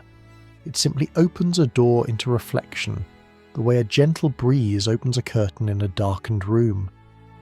We stand at that doorway now, not to solve anything, but to notice how the question itself changes the way we feel about our lives. Imagine for a moment that the world truly is layered, that everything you see, feel, and remember rests on a deeper structure. Perhaps the universe is a projection, like a delicate image blooming from an unseen surface. Perhaps it is a simulation, tuned carefully so that the constants of nature form a perfectly balanced stage for life. Perhaps it's a quilt in a multiverse of countless other quilts. Or perhaps it is simply a dreamlike weaving of matter and mind stitched together from sensory impressions, expectations, and stories. Whatever metaphor you choose, one thing remains clear. Your experience inside this layer still feels real, and that realness carries its own meaning regardless of what lies beneath it. Think of a dream, not a fleeting nightmare or a restless swirl, but one of those unusually vivid dreams that seem to hold an entire landscape. In such dreams, every colour feels saturated, every sound carries weight, every emotion rises with genuine force. Even though the dream is woven entirely from the mind, your experience within it is sincere. If you feel sadness in a dream, the sadness is real. If you feel joy, the joy is real. The dream world doesn't need to be built from atoms for your heart to respond to it. Our everyday world is far more stable than any dream, but the principle is the same. Meaning arises from living, not just from the ultimate structure of the universe. This is why the philosophical idea that reality may be an illusion does not diminish the importance of our actions. Instead, it magnifies them. If we only ever touch one layer, and that layer is the lens through which we love, choose, grow and care, then everything we do within it matters profoundly. If reality is simulated, the kindness you show still warms someone's day. If reality is holographic, the grief you feel still reshapes your inner world. If reality is multiversal, the choices you make still carve out the path you walk. And if reality is partly projected by consciousness, then your thoughts and intentions carry gentle ripples into the world around you. These experiences are not diminished by their metaphysical origins, they're illuminated by them. When we explore the idea that the universe might be a construct, people sometimes imagine that this would make life meaningless, but the opposite often proves true. If reality has layers, then meaning becomes something we create, something we give to the world, rather than something imposed from outside. Meaning becomes an act of participation. We make it with our hands, our decisions, our small, everyday choices. Imagine holding a lantern in a dark forest. The lantern does not create the forest, nor does it reveal all of it at once, but it illuminates the place where you stand, letting you see your own path. Your choices in that small circle of light shape how you continue moving forward. Reality might be the forest, meaning is the lantern. This is the feeling many people carry when contemplating simulated worlds. Not that the world is false, but that the layer we inhabit is one of many, and that our role is to live it fully and gently. Even in a simulation, the butterfly still flutters, the wind still cools your face, and the sound of a loved one laughing still fills the room with warmth. A simulated sunset is still beautiful to the one watching it. A simulated embrace still brings comfort. A simulated act of compassion still spreads grace. And if the universe is holographic, if everything we see is the blooming of information woven on some deeper surface, then every moment of kindness, every spark of creativity, every quiet act of courage becomes part of that projection. It ripples outward through the hologram, shaping the world others perceive in ways you might never know. Or consider the many worlds view. If every possible path exists somewhere in the branching forest of reality, then this path, the one you're walking right now, holds its own unique significance. It is the path that your awareness has chosen, or perhaps the one that has chosen you. And even if other versions of you walk different roads, this version of your life remains singular. It is the only one you experience directly, the only one whose joys and burdens touch your heart. Meaning doesn't come from being the only universe, or the original timeline. Meaning comes from presence, from living the story you inhabit with sincerity. Even glitches, those tiny flickers in the fabric of our reality, remind us of something subtle, that perception is fragile, that existence is strange. and that our place in the universe is more mysterious than we tend to acknowledge. But they don't make our lives less real. They simply hint that reality has seams, and that our understanding of it is incomplete in a beautiful way. Some people find comfort in the idea that the world may be more than it appears. Others find comfort in the idea that even if the world is an illusion, the feelings and connections within it are profoundly genuine. And perhaps the truth rests somewhere between these two, in the quiet understanding that illusion does not mean insignificance. Think of a story told by lamplight. The characters do not exist outside the page, but the emotions they evoke are real for the listener. Think of music played from a wooden instrument. The notes dissolve into the air, but the moment lingers in memory. Think of a painting, a flat surface holding a world that seems full of depth. None of these require absolute physical reality to carry meaning. Meaning grows not from their material nature, but from the human heart responding to them. If our universe is layered, then we are participants in the layer that matters to us, the layer where we breathe, love, grieve, hope, and dream. In a simulated world, compassion still heals. In a holographic world, beauty still stirs the soul. In a multiverse, your choices still shape the unique thread you follow. Meaning is not given by the universe, it is made by those who live within it. And the fact that we can ask these questions without fear, without urgency, is itself a sign of something extraordinary. It means we are aware enough to wonder, reflective enough to imagine, and tender enough to care about what is true. As we drift into the final part of our journey tonight, we move toward a softer light, the quiet conclusion that even if reality is an illusion, the story we live inside it carries weight, colour, texture, and warmth. And perhaps, in the end, that is exactly what it means to be alive. As we come to the final stretch of tonight's journey, it helps to imagine that we are standing at the quiet edge of a vast shoreline. Behind us lies everything we've explored together, the simulations and holograms, the branching forests of parallel worlds, the folds in space-time, the flickers and glitches, the empty hallways where reality feels thin. Ahead of us lies the open sea, stretching softly into darkness, calm and endless. The water represents everything we don't yet understand. The sand beneath our feet represents the part of reality we can touch. And this moment, standing between them, is where reflection naturally begins. Throughout the night, we've looked at many ideas that try to answer the same question. What is real? And each theory gave us its own language, its own metaphor.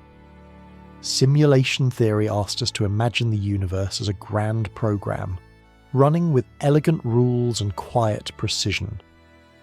The holographic model invited us to picture reality as a projection, like a luminous image woven from deeper information. The multiverse unfolded into a vast quilt, its threads stretching into spaces we cannot reach. Consciousness appeared not as a byproduct, but as a tuner, a lantern tracing its own circle of light across the dark. And then there were the flickers, the déjà vu moments, the glitches, the strange memories shared by thousands. These hinted that the world might not be as seamless as it appears, that the fabric of our experience carries folds and seams just beneath the surface. But now, here at the end, we can let all of that settle into something simpler. We can hold everything we've heard not as competing explanations, but as gentle perspectives, different ways of seeing a mystery that is far bigger than any single answer. If reality is an illusion, then it is the most intricate and compassionate illusion imaginable. It is an illusion that allows stars to bloom in the night sky, that lets us love and learn and make mistakes, that shapes mornings filled with sunlight and nights filled with soft questions like this one. Illusion does not mean false. Illusion means layered. It means that what we experience may be one part of a multi-layered tapestry we're only beginning to understand. And perhaps the beauty of this illusion, if illusion is even the right word, is that it asks nothing from us except presence. It doesn't require us to solve it. It doesn't demand that we decode the universe's source code or peek behind its curtains. It simply invites us to live within it fully, with curiosity and gentleness.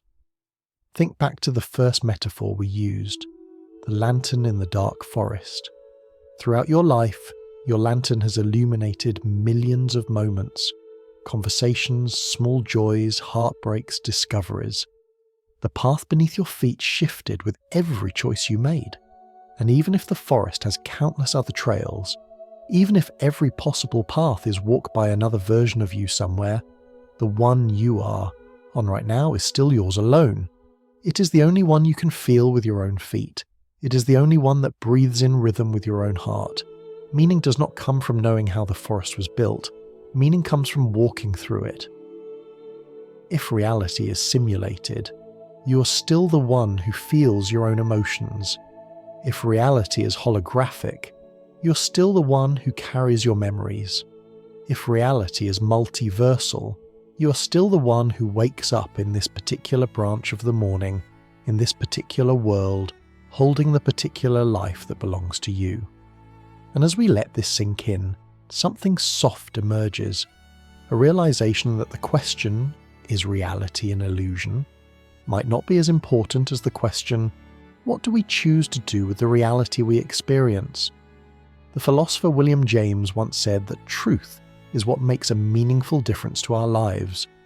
Whether reality is constructed from atoms or from information, whether time branches or loops, whether consciousness projects outward or arises from within, the part that touches us most deeply is the fact that we are here, living through this fragment of the universe's unfolding. Perhaps this is why ancient teachings often describe life as a dream, not to diminish it, but to elevate it. Dreams are where imagination reveals its deepest forms. Dreams are where the mind becomes free. Dreams are where meaning doesn't depend on physical laws but on connection, feeling, intention. And if life has a dreamlike quality, layered, fluid, shimmering with possibilities, then it means we have more room than we think to shape our stories. Earlier tonight we pictured reality as a shoreline. Let's return there now. The sand beneath you, this moment, this breath, this awareness, is steady. It holds your weight. The waves ahead, the unknown, are gentle, curling softly toward your feet before slipping away. You don't need to enter the ocean to appreciate its depth. It's enough to stand here, listening to its hush, feeling the quiet pull of its mystery. One day, perhaps decades from now, humanity may understand more about what reality truly is. We may uncover how consciousness relates to the world, or what lies beyond our cosmic horizon, or whether simulation and physics are two languages describing the same thing. But tonight, none of that urgency matters. Tonight, the most important truth is simple. You are part of the story, part of the pattern, part of the luminous fabric of this universe, whatever its underlying nature may be. And that, in itself, is enough. As your eyes grow heavier, you can imagine the world softening around you, dissolving into layers of calm. The forest, the quilt, the hologram, the countless parallel rooms. They fade, leaving only the gentle hum beneath existence. A hum that has always been there, a hum that carries you toward rest. Whatever reality truly is, it has chosen to include you, and that means your presence matters, your story matters, your quiet breath, here in this moment, matters. May this thought settle over you like a warm blanket, guiding you gently toward a sleep, where the edges of reality soften and the deeper layers whisper their quiet truths. You do not need to hold the whole universe in your hands, you need only rest within it. And so, as we close tonight's journey, let the final image be this: a single lantern glowing softly on the shore of a vast shimmering ocean, steady, patient and warm. a reminder that no matter how mysterious the universe may be, you belong within its light.